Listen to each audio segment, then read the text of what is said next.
Wednesday. It's time for the North Carolina Vinyl Picker Show, Part 2. Tonight we're going to go ahead and do a top 5 bands of 2023. My top bands of 2023. What I listen to on a normal rotation. We're going to pull 5 concert tickets. And I'm going to show you my top 12 albums according to Discogs. My top 12 records according to Discogs. And if you saw my Instagram, you'll have a little bit of a preview of that. So let's get right into it. So that way there we can get this done in hopefully 10, 15 minutes and get this thing posted and get it up. And I want to thank all my new subscribers out there. I'm heading towards 700. It just blows me away. All the people that take their time to watch my show and they comment, and I love it. So here we go. Here's my top 5 favorite bands for this year. Now, I listen to a lot of jazz fusion, so I didn't include any jazz fusion in this list because the records you see behind me over here, those are all jazz fusion records, and I listen to a lot of that. I listen to a lot of that all the time.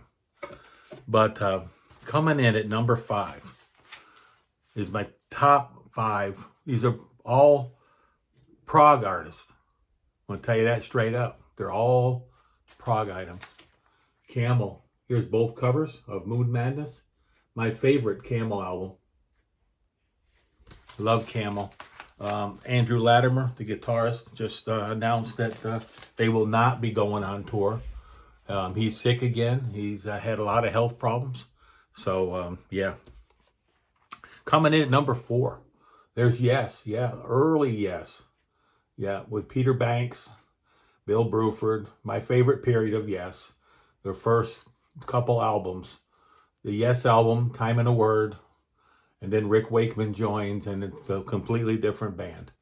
But I love Close to the Edge, and I love Tales, and I love Relayer. And I love the Yes album too. And I love some of their stuff later on, Magnification and whatnot, The Ladder. And but this is a sweet spot for me. I like the young John Anderson with his band. And this is, when I think of Yes, I think of the early bands. Coming in at number 3. Well, that would be Riverside. Riverside is a progressive rock band. Porcupine, it kind of sounds a little bit like Porcupine Tree. They've been around now for 10, 15 years or more. And I love Riverside. Give them a chance. This album is called Love, Fear, and the Time Machine. They're coming in at number 3. Coming in at number 2.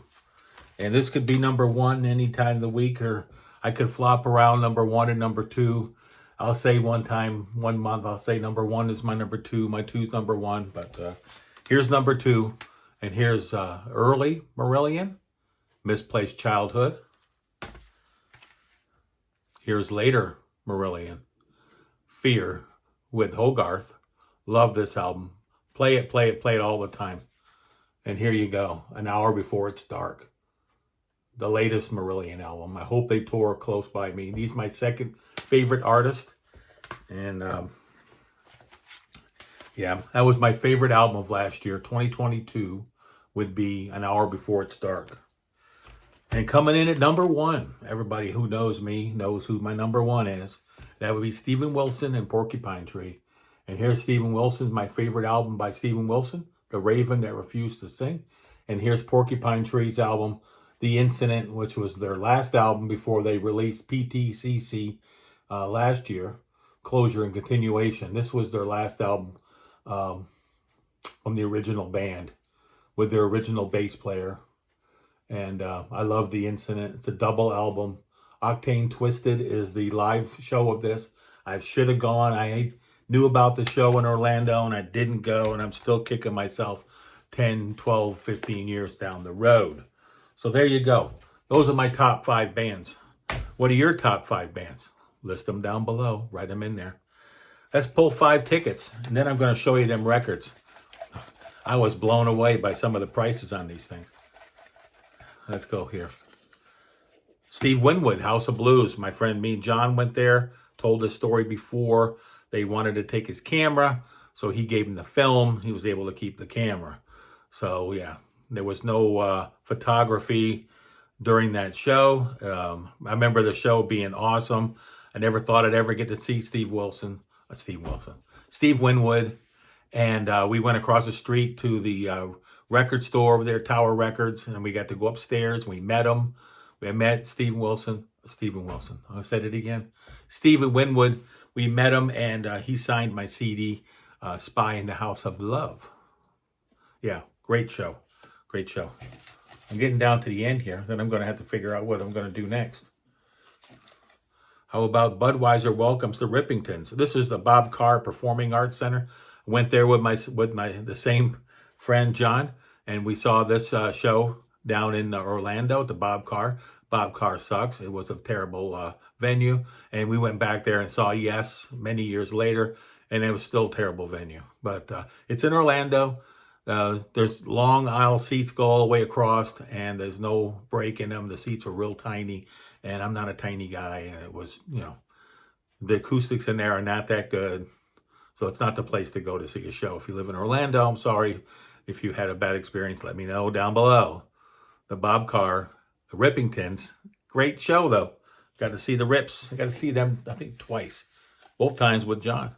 Who we got here? This is an oldie.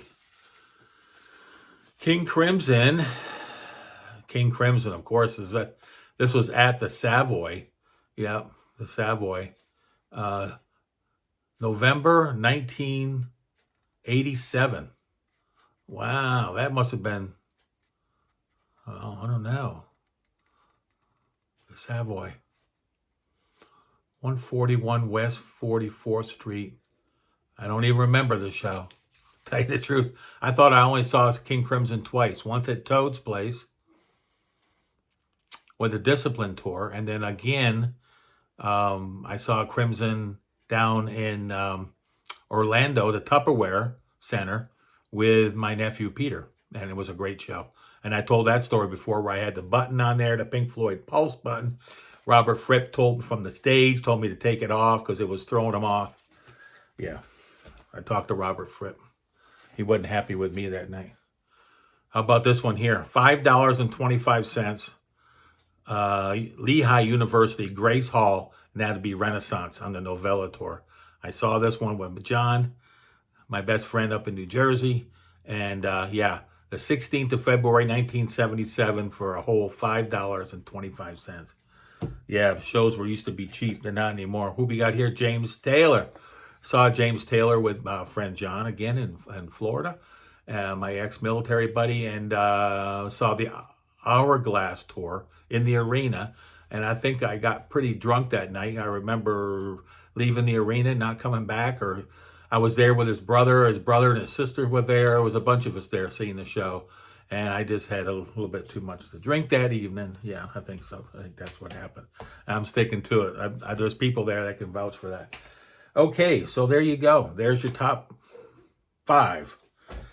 Let's do these records real quick. Dogs are outside barking. How about Led Zeppelin 2? This is an RL, but only on one side. This is my most expensive record I have. And this one comes in at $168.49. And these are all medium prices. I priced them all at medium price. So there you go, $148.49. And this is the big album that I got here a few months back when I did a big old swap with a couple of the record dealers. And I went one way 2 hours, another way 2 hours here in North Carolina. I made it happen. And I'm happy with this copy for now, but I want to get an upgrade someday. So there you go. I love every one of Led Zeppelin's albums. Here we go. Steven Wilson box set. Steven Wilson box set comes in at $286.08. This is my second most expensive one. This is the box set with all of the Yes albums. They've all been remastered. And there you go. Coming in at number 3, Joni Mitchell's Blue. Joni Mitchell's Blue. Okay, where are you? Joni Mitchell's Blue. Did I put these in reverse order? Did I mess this up? Am I going to be able to find it? What do you guys think?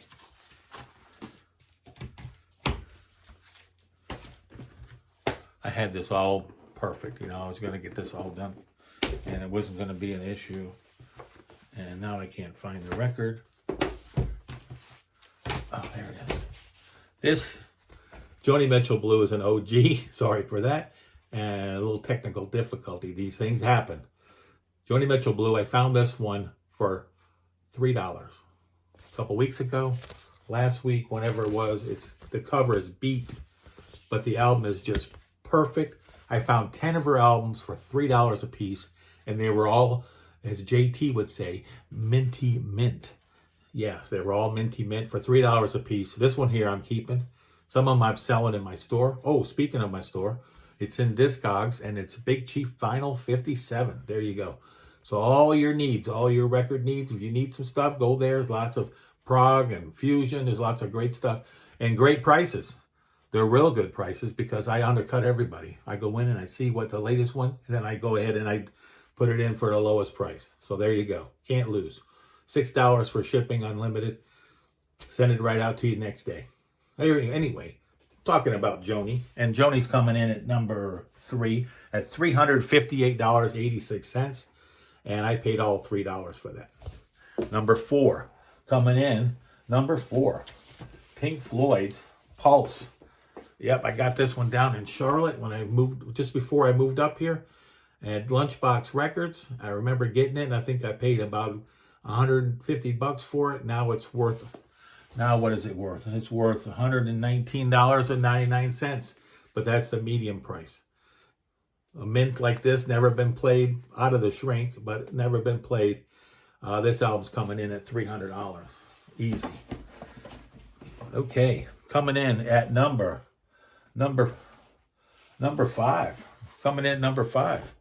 This album's coming in at $249.50 if you can find it. Found this one here down in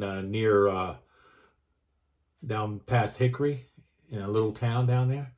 And yeah, great. I think I paid all of $20 for it. Bundles, Soft Machine with Mr. Alan Holdsworth. If you can find this album, good luck to you. It's worth a shit ton of money. So grab it if you can. If you like jazz fusion, then you're going to love that one there. Coming in at number 6 is Jimi Hendrix and Axis Bold as Love. This album here's coming in at $100 if you can find one. And this album is in pretty good shape. It's got a few scratches on it. Actually, it's in my store. Coming in at number 7, Kate Bush. Kate Bush right here with the Hounds of Love. And this is the actual one that has the marbled vinyl. This one's hard to find. It was a promo, and it's coming in at about $150. Next one I got is Lou Donaldson, Lightfoot. Yeah, it's a jazz album. I was trying to get into mid-century jazz. Found this album for $1.50 in a charity shop here, not too far, antique mall, whatever it was. It's more like a thrift store. But yeah, I think Lou was like $3, and it comes in at $240. It is an original Blue Note 4053 series. Coming in, I got this up in Norfolk, coming in for a $200 bill. Coming in number 8, it'd be on none other than Led Zeppelin. Yep, this is Celebration Day. This is a great show. And if you're a Led Zeppelin fan, you've never heard this, then you need to go ahead and get yourself a copy. This was recorded live at the O2 Arena on December the 10th. Would have been my sister's birthday, 2007. There you go. Coming in at number 10. Nautilus copy of Heart, Dreambone, Annie. This thing sounds incredible. I got this at a record show.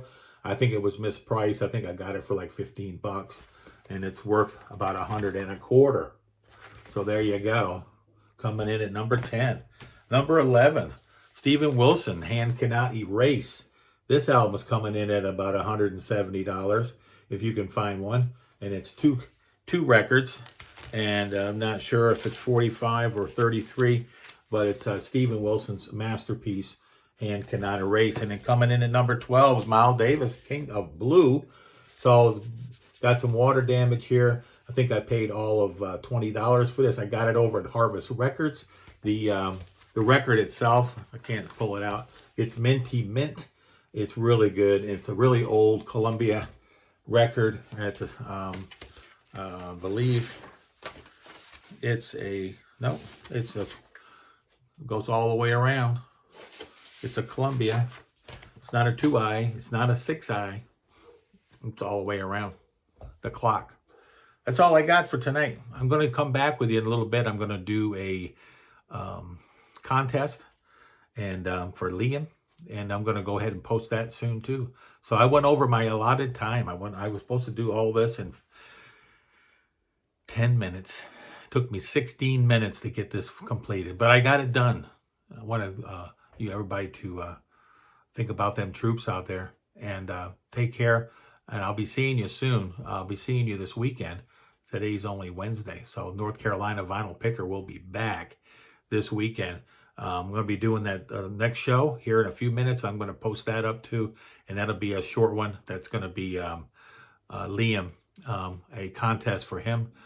He's in the vinyl community, and I'll be telling you more about him in just a few minutes when I get busy here in just a second to talk about 1960s all the way to 2020.